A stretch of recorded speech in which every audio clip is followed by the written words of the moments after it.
Hello guys ఈరోజు అయితే మనం రాసాపోర్ట్లో ఉన్నాం కదా. సో రాసాపోర్ట్ గురించి కొన్ని ఇంట్రెస్టింగ్ ఫ్యాక్ట్స్ అయితే తెలుసుకుందాం.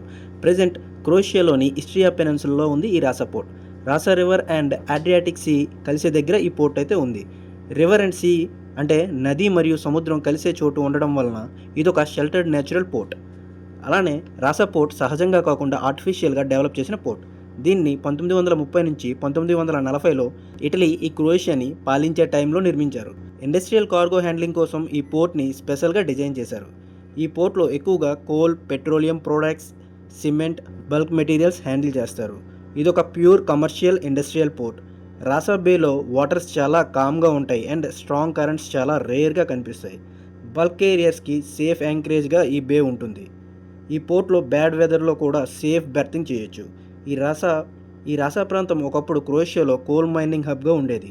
ఈ పోర్ట్ నుండి కోల్ అనేది ఎక్కువగా ఎక్స్పోర్ట్ చేసేవారు.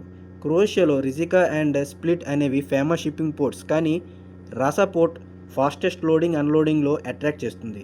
ఇండస్ట్రియల్ షిప్స్ ఏవైనా సరే ఈ పోర్ట్నే ప్రిఫర్ చేస్తాయి.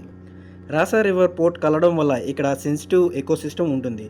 అలానే పోర్ట్ ఆపరేషన్స్ చేసేటప్పుడు strict environment regulation and oil spill prevention measures పాటించాలని ఉంటుంది డ్యూరింగ్ ఆపరేషన్స్.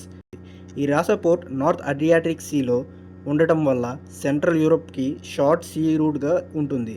అలానే ఇటలీ, బాల్కన్స్కు ఈజీ ఓషన్గా ఉంటుంది. షిప్పింగ్ కంపెనీస్కు అయితే ఫ్యూయల్ అండ్ టైమ్ సేవింగ్ ఈ రాసా పోర్ట్ వల్ల చాలా బెనిఫిట్స్ ఉంటాయి.